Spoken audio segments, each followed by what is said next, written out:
ready. Good afternoon. My name is Drew Nelson, as you guys all probably know by now. This is the third time. So, I'm going to be talking to you a little bit today about breath prayer. And if you're not familiar with breath prayer, this could be a little interesting for you. If you are familiar with it, I apologize in advance, since you probably already know everything. But, I'm going to talk to you a little bit about the history of breath prayer, what breath prayer actually is, and the process of how to come up with your own breath prayer. I personally experienced breath prayer for the first time here on campus in one of my classes, and I felt it was something that I needed to pursue, so I did a little research on it, and today I'm going to be sharing with you the research that I've done over this last week. So breath prayer comes out of the Desert Fathers movement, and the Desert Fathers movement, for right now, all you need to know is that it was the earliest group of Christian monks, and they existed during the 3rd century AD. Just 4 examples of these Desert Fathers, maybe some of them you might recognize their names. The first one was Paul of Thebes. He was the initiator of the Desert Fathers movement. Another impactful one was Arsenius the Great, Pachomius, and Saint Macarius.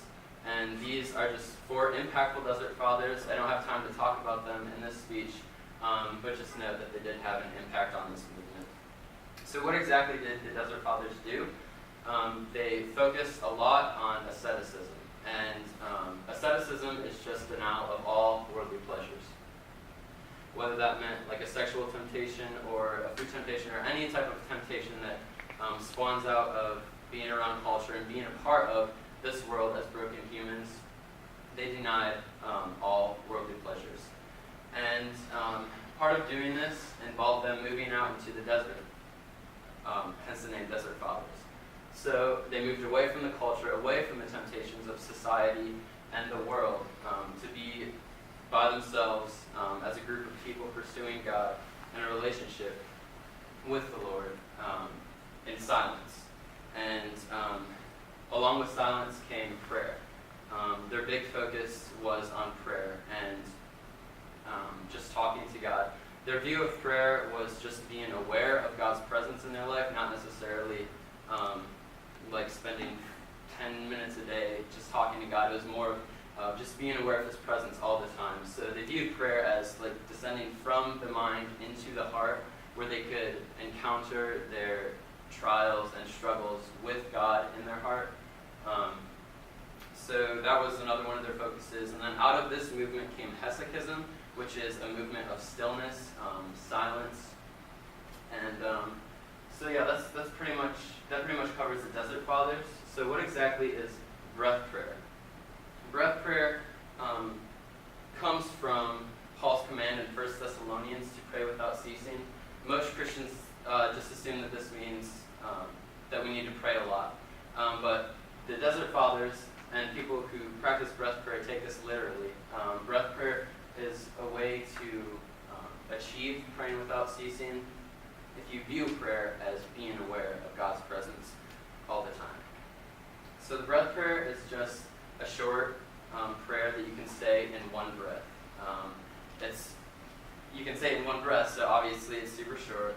And that means it's designed for repetition.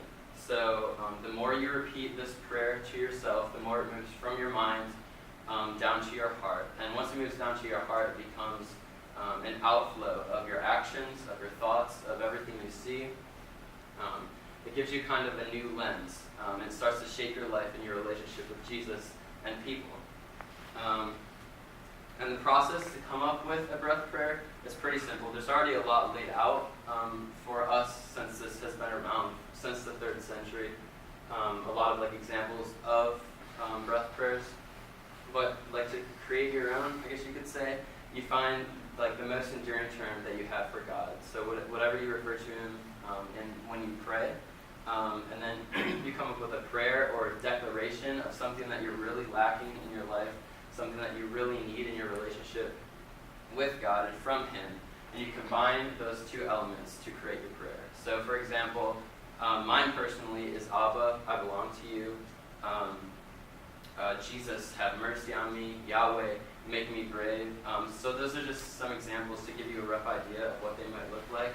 And then you take your prayer and you repeat it to yourself. You take time out of your day to sit down, close your eyes, spend 2 or 3 minutes just repeating it to yourself with every breath you breathe, and you'll see a difference. I saw a difference after 2 days of just doing this for 2 or 3 minutes a day, and it really starts to shape your life. And in conclusion, this isn't just some crazy movement. This is something that's deeply rooted in Christian tradition. It's the 3rd century of the Desert Fathers. And I just finished a book called The Way of the Heart by Henry Nouwen. If you're interested in reading it, it gives a lot of details on the Desert Fathers and what they believed, what their drive was, and what their prayer life kind of looked like. And it's a really interesting book. So with that concludes my presentation.